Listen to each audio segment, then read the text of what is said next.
Welcome to class 11 students. Today I am going to start a new chapter with you all. The chapter is from your second unit test syllabus. It is chapter number 16, Body Fluids and Circulation. This is from the Human Physiology unit of your syllabus.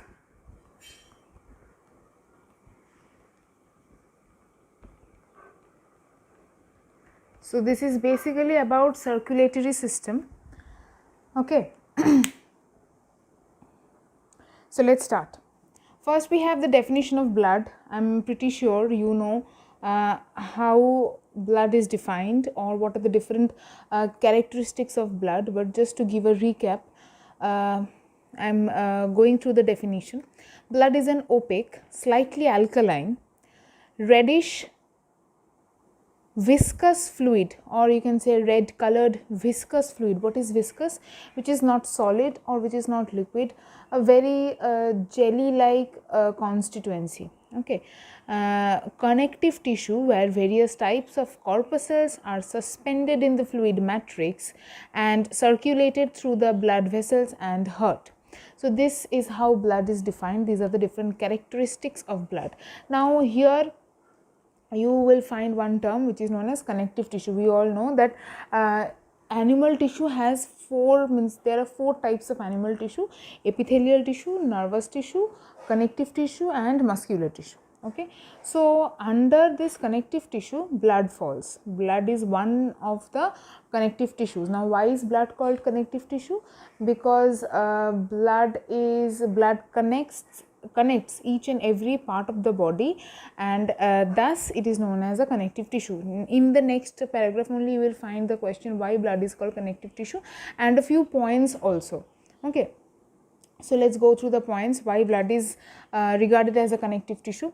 As the connective tissue in the embryo originates from the mesodermal layer, similarly the blood is also originated from the mesodermal layer. So all connective tissues originate from mesodermal layer, and blood being a connective tissue, it also originates from the mesodermal layer. Means we have human beings, we have three layers in our body: endoderm, mesoderm and ectoderm. Mesoderm is the middle one between endo and ecto, right? So that is why blood and all other connective tissues, they originate from the mesodermal layer.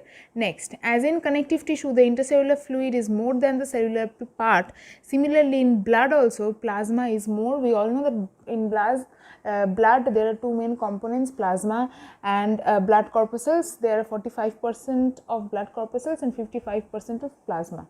Okay, next, as there is no basement membrane in connective tissue, blood also does not have any basement membrane, and as the connective tissue connects different parts of the body, the point that I said, which is the exact main reason or the most important reason why blood is termed as a connective tissue. And so since it connects different parts of the body, each and every corner of the body, that is why blood is known as a connective tissue. Okay, so these 4 points you will have to learn for why blood is termed as a connective tissue. Next, we will go to the composition of blood, but there is a separate topic for composition of blood, and I will discuss about each and every composition of blood in details. There I will discuss about the composition, but before that functions are also there. So let's do one thing. First let's talk about the composition of blood, and then we can discuss about the functions of the different components of blood. Okay, so let's start. So in this picture you can see the composition of blood. Okay, so the picture right here that you can see is a sample of blood, and then you can see a portion which is red and then a portion which is yellow. Now generally when we have seen blood coming out of our skin, when we get a wound or a cut, it is completely red in color. Then what is this white yellow colored part? So this sample of blood, every sample of blood, when they go for testing purpose, they are centrifuged. You have learned about this term previously also, centrifugation is the process. Now the blood sample is centrifuged and in a machine known as vortex. Okay, so after the centrifugation, the components of the blood get separated. Now the cellular elements which consist of the cells, blood cells, they are their molecular weight or their size are much heavier.